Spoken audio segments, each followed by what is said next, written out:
is the National Park Service is assisted constantly and continuously by the people of Southwest, the people of Missouri, even closer by Southwest Missouri, and certainly by the people of Springfield very strongly. I look around the room and all I see is friends, people that I know very well, and I'm delighted to have them here.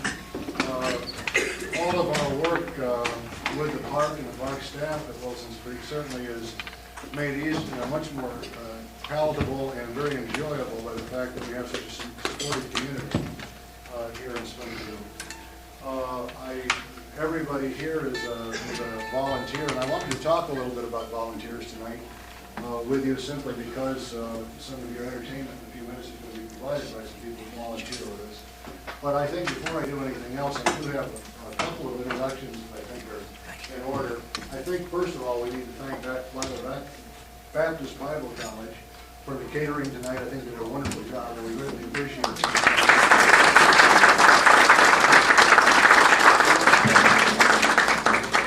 We're very fortunate to have someone that's very interested in the national battlefield and the history of Missouri with us tonight, Secretary of State Lloyd Blunt's back here. I imagine most of you see him. And Tom Carlson, the Mayor of Springfield, is up with us tonight. Tom, we're glad to have you.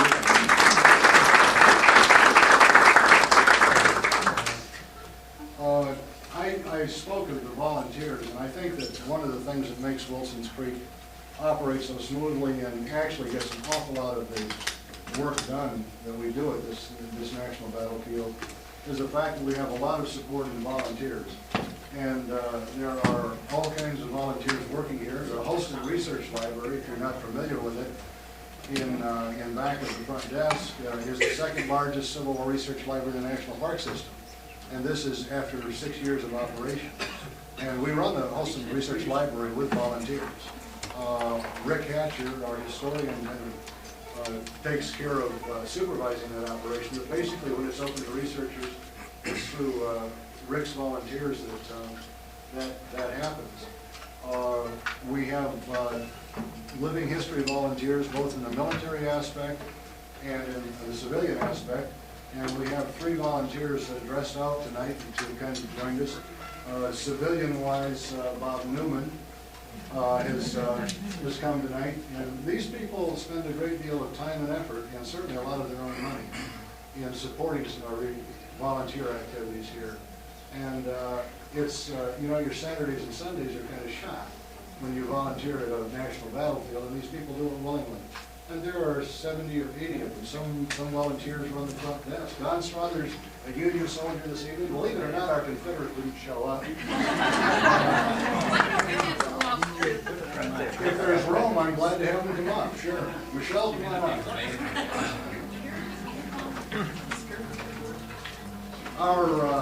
Our lady this evening is Michelle Yipe, and you ought to see Michelle on horseback on a side saddle. She does a real fine job. There are other volunteers, many other volunteers, and I would wind up, I'm afraid, introducing everybody if I got into that. I did want to introduce my park staff that's here tonight, which is a small portion of the park staff. My chief ranger is Carrie Eisensee. Carrie manages the Interpretive and Resource Management Division. Our historian is Rick Hatcher, standing back here.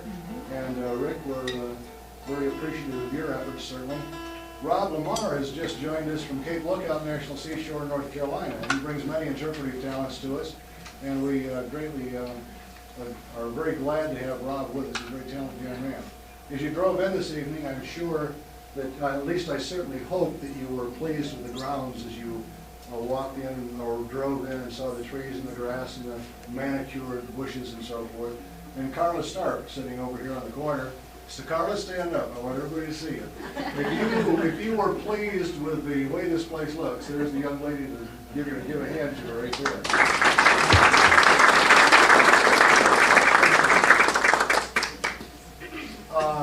In the summertime, actually spring, summer, and fall, we have a lot of volunteer activities going on at Wilson's Creek. We usually have a camp of instruction, and these people, if I forget something, they'll help me, trust me. We have a camp of instruction in the springtime. We have moonlight tours in June and September. And those are basically put on by 30, 40, 50 volunteers that come out here. and help us with that. And really, we have civilian and military living history almost every weekend all summer long.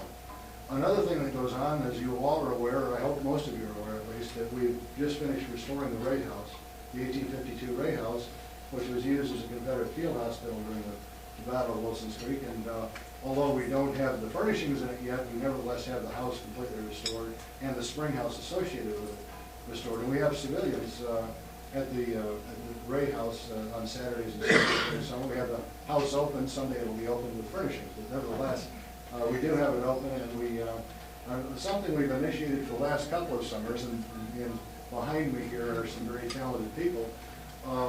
We have our Sunday afternoon socials, and we have a very relaxed atmosphere at the Ray House. We have a ranger up there, maybe, and a few civilians in dress, talking to people about the life and times in the 1860s, in the 1850s and 60s. But our socials on Sunday afternoon usually encompass some music of some kind or storytelling. And although all four of them are sitting here, they generally show up separately. We have Gordon McCann and Art Galbraith, who came out this summer 7 times and provided a Sunday afternoon social for us. And believe me, greatly appreciated by a vast number of people that visit this battlefield. Ken and Shirley Richardson, I think, made it 3 times this summer, didn't you, Ken? Yeah, and I assume you're all familiar with the instruments. I'm certainly not going to do it. They can tell you about them. Another thing we do on Sunday afternoons, Doc, and I've got to get you up here. Dr. Tom Sweeney, who was last year's president of the Wilson's Creek Foundation, provides medical programs at the Ray House occasionally as well. And again, a great deal of thanks are due these people for a great deal of talent and a lot of effort that the only repayment for really is the inner satisfaction of bringing some of our yesterdays and some of our culture to young and old alike as they help us here at this national battlefield. I'm not going to go on all night. I'm going to stop at this point, but I did want to introduce the music. Most of this music will be period. It'll be from the 1850s and 60s. Some predating that considerably, and I trust that Gordon won't tell me when he's playing something from the 1920s. So he usually likes to needle that in. Mary Hatcher, where's Mary? Over here. Mary is Rick's wife, and Mary volunteers with us a lot too, and I think she deserves credit for that. My wife Christy here does a lot of volunteer work with the park as well. Okay, Dave's finished. I'm glad you're all here, and I think you're going to enjoy some really superb music from some very talented people here. Gordon, you're up.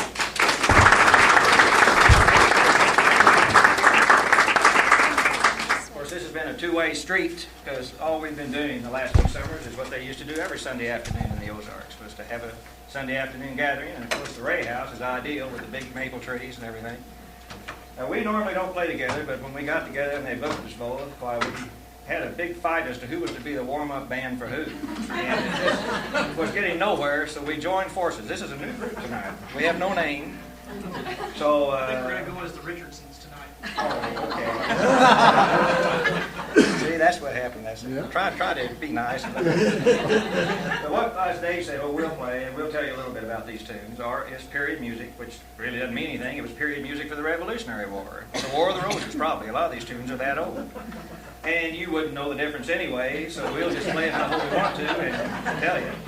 But the fiddle, of course, is the traditional instrument of Western civilization. Next to the human voice, there's no instrument is played in as many countries by as many people as the fiddle or violin. No difference between the two. The dulcimer is another old instrument and is very native. The hammer dulcimer is very native to this part of the country. The Germans brought them in when they came in. And so everything here, the guitars really didn't come in until about the Civil War. But we'll play tunes that were period tunes that most of the men that fought on this battlefield, they'd recognize the tune. They might have had a different name for it, but they're all old hornpipes and reels and jigs. So we'll start off with a hornpipe, or a reel, I should say. Of course, this is dance music. That's what traditional music is. That's the only reason it existed, was for people to dance to. And they took the reels and the hornpipes and the jigs, and when we got into this part of the country, they made them all square inch, so we just call them bowdans now. But this first one's called Leather Breeches. And if you go to England right now, it's called Lord Macdonald's Reel, and you'll still go to the Irish pubs, you'll hear them play it. So we'll start off here with Leather Breeches.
course, reels used to be really danced slower than that.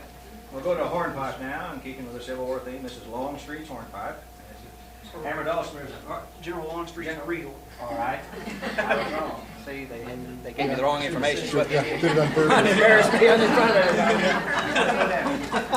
Well, you talk about it. General Longstreet was a Civil War general and a music lover. And this tune, it was a fiddle tune, I guess, at the time. A lot of fiddle music is played on hammer dulcimer. And anyway, the tune was named for General Longstreet.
School. Both of them teach in the grade school over there. They usually Sherwood and York. York. That's probably one reason why we don't usually play with Carter. Anyway, they usually teach a lot more classes. You do, don't you? Yes, we do. Now we'll jump around a little bit here. We'll play a waltz now, which of course came in really, it was in the South before the Civil War, and it didn't really get up into this part of the country, I don't think, until afterwards. We'll play what Art and I always thought was really a beautiful old Irish waltz. It's called Seamus O'Brien, and I had visions of them waltzing across the ocean as they are on the boat. Then I found out a few years later it was written in 1867 by a man in Cleveland named Hayes. He wrote around 300 tunes, and this is the only one that ever really stayed around. But it's a pretty waltz, and people usually like it, so we'll all play this. You are playing with it. Okay.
Georgia. And then to appease all the sides, we'll end up with Dixie.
If we don't play Dixie, there's some come to the house over there that, why haven't you played Dixie? We play Dixie, we play that. I might mention that my family happened to be on the southern side of the war, and the uncle from whom I learned most of my music, he had no use whatever for marching through Georgia. And to the extent that he would get up and leave the room with somebody else. Play a little bit, Dixie, so they lost up there.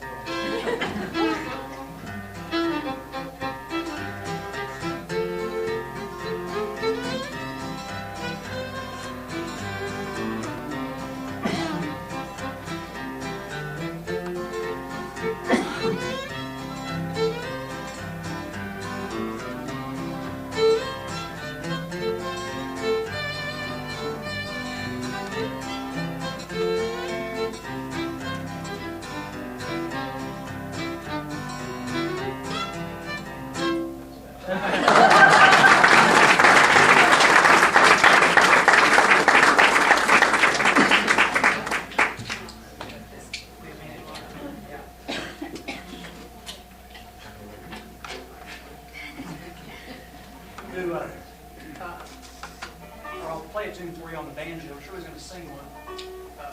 It's called Angeline the Baker. And I'll play in a style that's a bit more typical of a Civil War style, frailing style. Nowadays, most folks are acquainted with Grandpa Jones. He kind of plays that frailing. It's more of a rhythmic style. It's a good sing-along on this tune, on the chorus, if you feel so inclined. Gordon Art usually, I think, would like to sing along on this. It goes like this. Angeline, this is the chorus now for you. Angeline the Baker, Angeline the Baker, Angeline. You want me to repeat that? You got that, Gordon? We sang every tomcat in the area.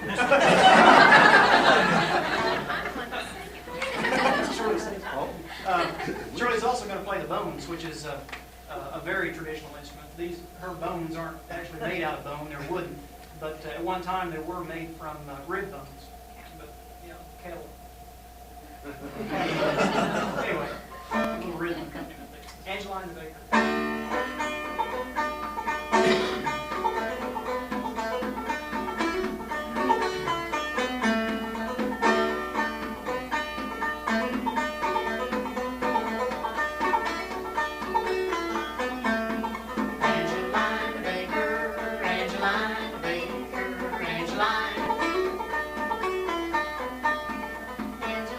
Baker.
example of this traditional music and the fact that it's all 99% of these, nobody reads music, and well, Art reads a little bit, but most of us don't. And they haven't for generations. Nobody reads this. You just play it, and you learn it orally, and it goes from generation to generation to generation. We're going to play a tune called The Flowers of Edinburgh. Flowers. I had to learn that on tour. I'd say flowers, and they'd all look up at me. Flowers of Edinburgh. And we've been to places where there were Irish fiddlers from Ireland and Scottish fiddlers, and I could sit down and play with them just like I play with Art in a minute here. And the tunes have held their identity, and yet here's maybe 200 years between the time I sat down with these guys and his forebears left Scotland to come over here. In your family, it's an old tune in your family anyway, one of the oldest. Well, it's really the oldest tune I know, and I know it's from 4 generations of my family because my uncle I learned it from his father, and then from his father. So it's 4 generations. It varies a little bit with what we heard it somewhere else, but the essence of it is still the same, and it's really a sort of a martial type music, but not very accented. Civil War story here. This is one also I forgot to mention this to bring Wilson Creek into it. There was a book printed after the Civil War when they put out all these subscription books around the turn of the century, 1898 or something, Chicago Tribune, called Sparks from the Campfire. And it was just a series of these little stories, lots of Trans-Mississippi area, always signed by B.W. or J.W., knowing that they never really identified, but most of these stories are pretty good because they're corroborated by other accounts we have. But there was a story that this woman came to Springfield with a little boy, and her husband had been killed in Tennessee, fought for Forrest in Tennessee. And she was here, she come to St. Louis looking for her sister, and couldn't find her. Somebody said she went to Springfield, so this story says. And she came down here and couldn't find her, and they were out of money, so she took her little boy, who I guess was 12 or 13, to General Lyon's headquarters on the 9th of August, 1861, and asked him if he could be the drummer boy for the regiment, one of the companies or something, because he had been for Forrest in Tennessee also. And so Lyon brought his fifer up, and the story says that the fifer straightened himself up and played one of the hardest tunes he knew for a drummer to keep caged to, because this has a broken time to it, and it was The Flowers of Edinburgh. And well, the story goes on, they had the battle, and the battle was over with, and the Union soldiers. Of course, I always thought about this woman. Surely she didn't know they were going into combat the next day, that she hired her son out to go to war.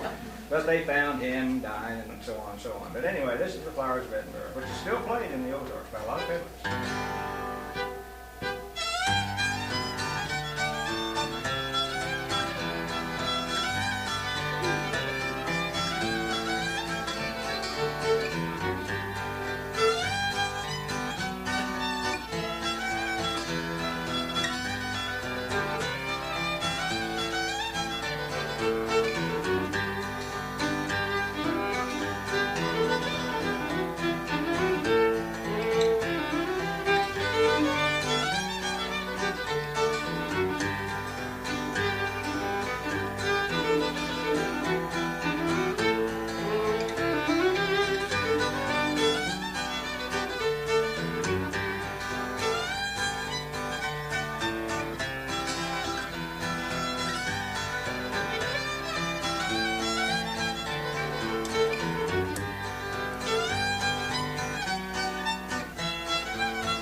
I'll do a tune for you now that it's about 300 years old. It was written by a fellow named Turlo O'Carolan. And O'Carolan was a blind Irish itinerant harper. He traveled from one household to the next, playing his harp, and while there would write tunes for the people that were the household owners. This next tune's called Fanny Power, and was written for one of the ladies he stayed with. This is one of the kinds of music that formed the foundation for the traditional fiddle music that Art's playing. The instrument I'm going to play, it's a bowed psaltery. Bowed, play a little bow, and it is mentioned in the Old Testament. In Daniel, at one point it says, take up your dulcimers and psalteries. Well, this psaltery is similar to what they played at that time. Shirley's dulcimer, again, it's similar to what was played in biblical times. At that time, they would have been a plucked instrument. You know, they played them just with their fingers instead of bows and hammers. Anyway, it's called Fanny Power.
In this part of the country, we call it Durangs number 2 because there's a Durangs number 1 that's really not that much similar, but they call this a Durangs number. But it's really Londonderry hornpipe.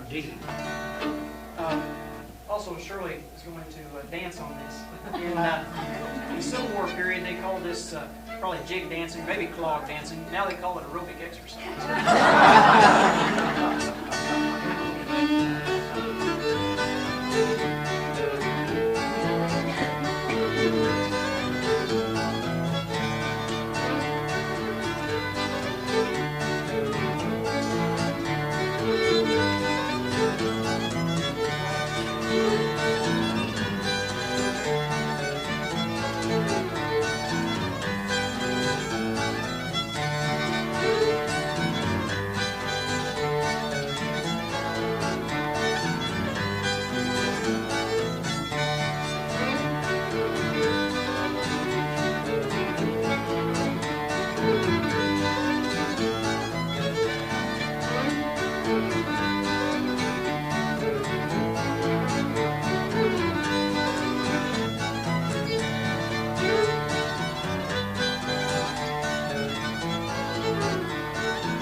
to sing next to him.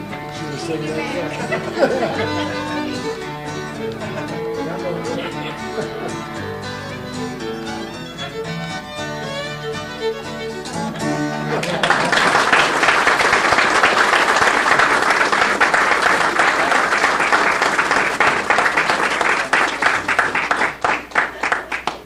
We'll leap a little forward from the Civil War, especially now, because I see some gray hair here, and I think that sometime that some of you will remember this piece I'm going to play now. I like to end up the program with it. It's called "The Waltz You Saved for Me."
don't know how to express how I feel about people sharing this kind of talent with all of you tonight, but especially with the people that visit this battlefield on a regular basis. And in Sunday afternoons and warm days in the shade of the maple tree over the Bay House, the looks you see in people's eyes is one of memories and happiness. And it's certainly a privilege that we have talented people like this, and like our other volunteers who come and help bring yesterday and bring the heritage of this nation to people on a regular basis. And I can't thank any of them enough. And I think you all agree that we do have some extremely talented people giving their time to us. I'm not going to proceed any further. I greatly appreciate the opportunity for all of you to come out here and join us at Wilson Street National Battlefield tonight. I did have one further introduction that I wanted to do, and I apologize for forgetting it earlier. But as you well know, we have the Wilson Street National Battlefield Foundation that supports the park, and a very determined manner. The rejuvenated or reorganized foundation has been in existence for a little over 5 years now. And the current president of it this year, giving his time and effort to us, is City Councilman Mac McCartney. And if you're not, if you stand up, I'd really appreciate it.